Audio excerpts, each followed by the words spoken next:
Greetings, skateboarders. Truck Bolts here. Welcome back to the Deck Cave with another installment of It's About Skateboarding.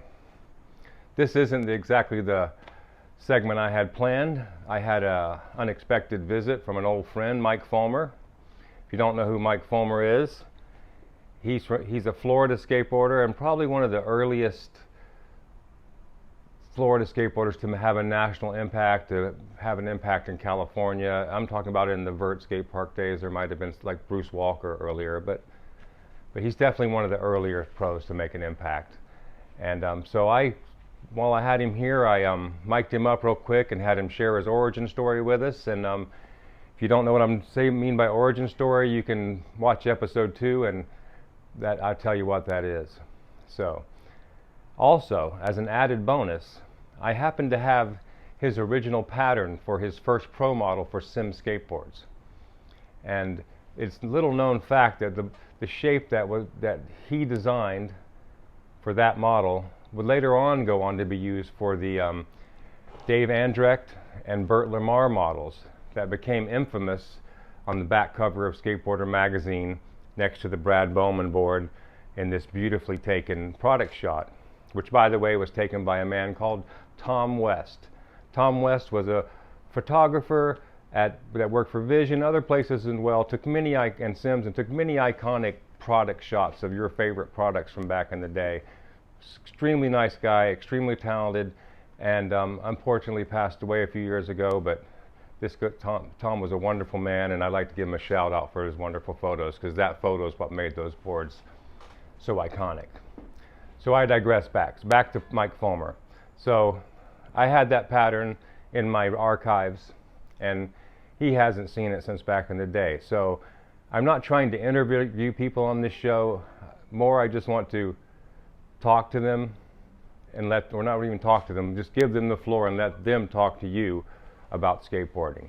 So instead of talking to him ahead of time, I just sat him down, gave him the pattern, and you're seeing him look at this pattern and describe it to you as he sees it the first time, and giving you his pure feelings. And that's pretty much it. That's with his little visit. I'm very grateful he came by, and enjoy. Do the thing, and you can just do what you want.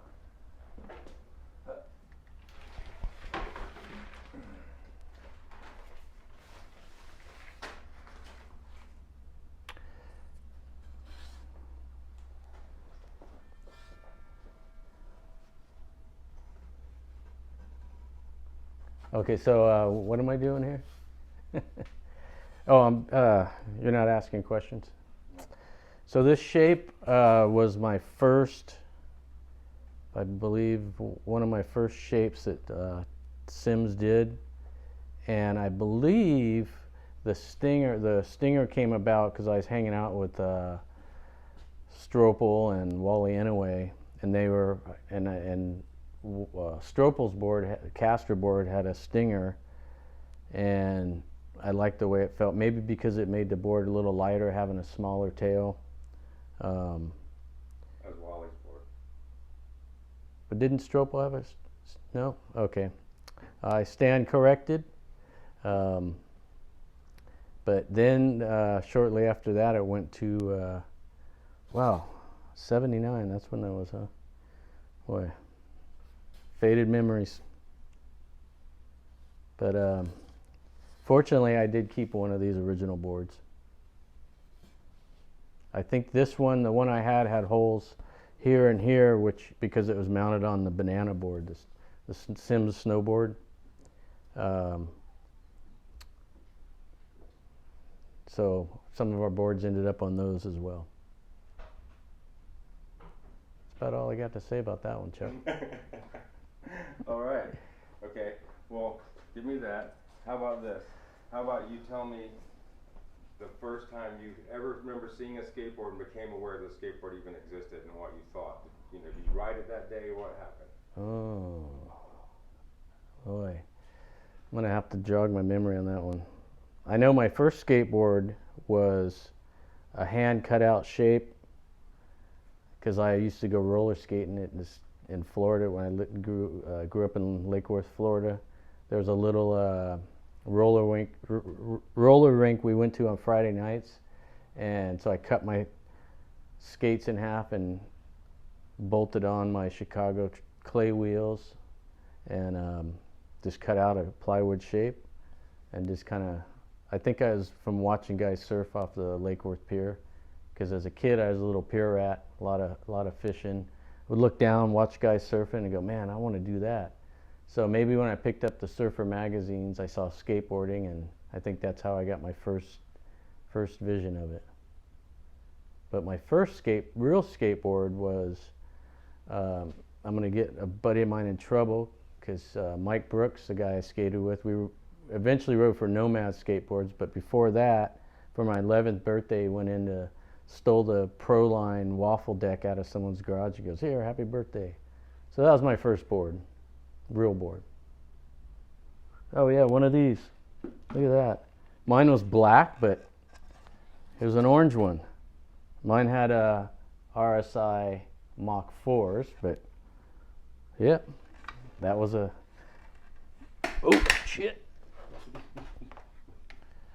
Okay, we're back, and no grip tape needed, little waffle pattern. Good little board, held up good, didn't break. But that was kind of my introduction to skateboarding. Okay, one more question. I'll like come up on this, but when did the point where you were like, I just don't ride skateboards, I'm a skateboarder, and there's no turning back? Do you remember like a time like that? Was it at a park, or was it just that when you were riding the roller rink, or was it just? Boy, I don't know. It was just having fun, and everything else just kind of evolved from that. You know, it was just a passion to go do it every day, and you know, my first board with precision wheels. Don't remember might have been a Bane with Sims Pure Juice wheels. We'd hit ditches, and then they built Skateboard Safari in West Palm Beach, and maybe that was when it's like, oh, this skateboarding thing's pretty cool. And that would have been about 76, I believe. Awesome, that's all I need. All right, I hope you enjoyed our little visit with Mike there, and enjoyed his origin story and a little about that shape there that he designed, his first pro model. And I once again thank you for joining me. Skateboard as much as possible. This is Truck Bolt saying goodbye. Goodbye.